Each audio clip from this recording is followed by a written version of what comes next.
कश्मीर में महंगाई के इस दौर ने जनरी अशिया तैयार करने वाले कारीगरों की ज़िंदगी मुश्किल बना दी है।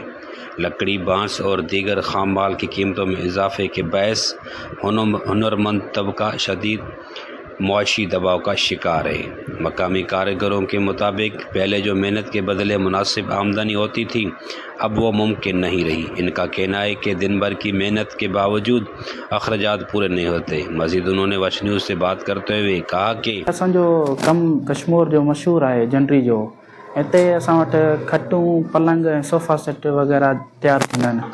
असांजो इहो सामान जेको आहे जनरी जो ॿाहिरि मुल्क बि वेंदो आहे ऐं इन जे करे जो असांजो जेको जनरी जो हथ जो कमु इहो थींदो आहे। इन ते महिनत कंदा आहिनि कारीगर वग़ैरह।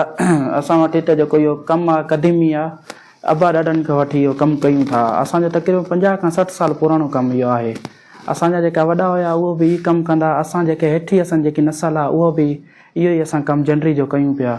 हिते असां वटि जनरी जो जेको सामान आहे उहो शादियुनि ते बि इस्तेमालु कयो वेंदो आहे या गिफ्ट ॾियण वग़ैरह में बि इस्तेमालु थींदो आहे। असांजो इहो कमु जेको आहे मुतासिर इन जे लाइ थियो आहे त जेको इन में इस्तेमालु थींदो आहे मटीरियल उहो ॾाढो महांगो थी वियो आहे। इन जे करे कारीगर बि काफ़ी कमु छॾे विया आहिनि। इन जे करे के रेट वग़ैरह बि कोन्हे, उहो दुकानदार बि रेट नथा ॾियनि। जनरी जो कमु सदियनि साल पुराणो आहे। हिते कश्मीर में सोफ़ा सेट, डबल बेड, झूला, खटूं ज़्यादातर जेके शादियुनि में तैयार थींदियूं आहिनि या कंहिंखे गिफ्ट तौरु सॼे मुल्क बैरून मुल्क में ॾिना वेंदा आहिनि।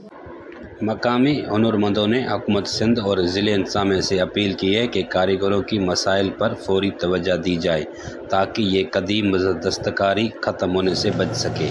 कैमरामैन टीम के साथ बख्तियार अमन चाचड़, वश न्यूज़, कश्मीर।